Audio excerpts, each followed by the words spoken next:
Isang maulan na Lunes po sa ating lahat.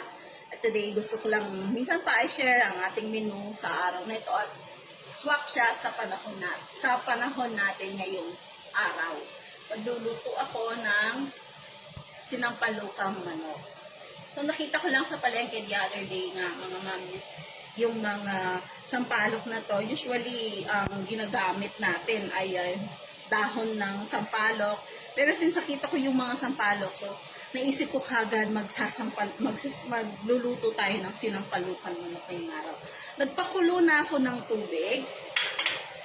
Napakadali lang ng ating menu for today. So lalagyan ko siya ng gabi. Kuluan natin siya. Una, itong ating mga gulay na matagal lumambot, yung gabi. Maglagay muna tayo ng konting luya lang mga mamis at saka yung lemongrass para lang matanggal yung lansa ng chicken natin kapag ilalagay na natin siya mamaya. And then later on siguro pwede na natin siyang tanggalin para hindi ma-overpower yung sabaw natin. Lagay tayo ng sibuyas.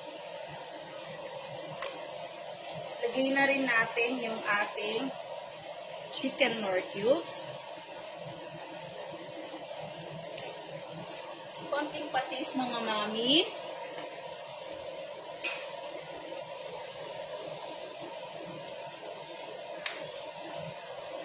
Konting asin.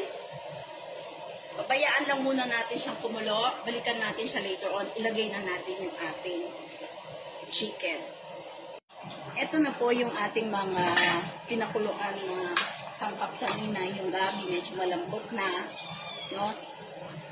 Tapos gagamit tayo ng 1 kilong chicken wings para sa sabaw. So masarap kasi siya para sa aking mga mamis to.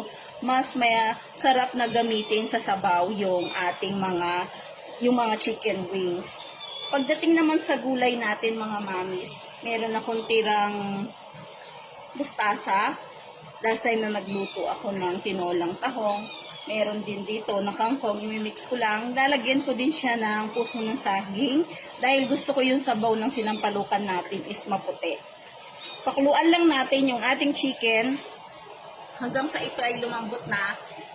Sunod natin yung mga ibang sangkap.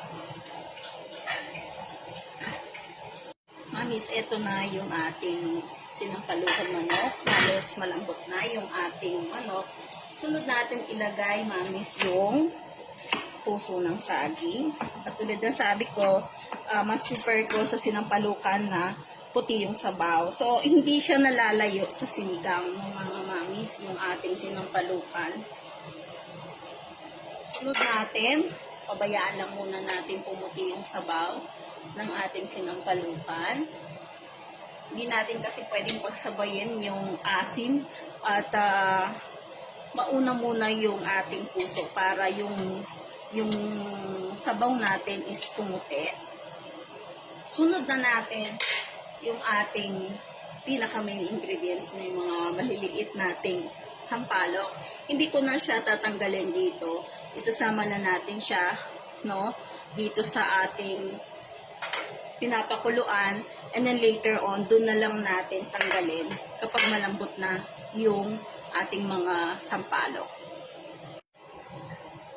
Okay, so dahil ang ating mga sampalok, mga mamis, ay maliliit lang, madali itong lumambot. Tanggalin muna natin siya. Tikman natin yung sabaw. Kung tama na yung timpla natin sa ating sinampalukan. Wow, mami, napakabango po. Tingnan niyo po. Yummy. Lagyan lang po natin ng konting asin pa. At okay na po ang ating sinampalukan.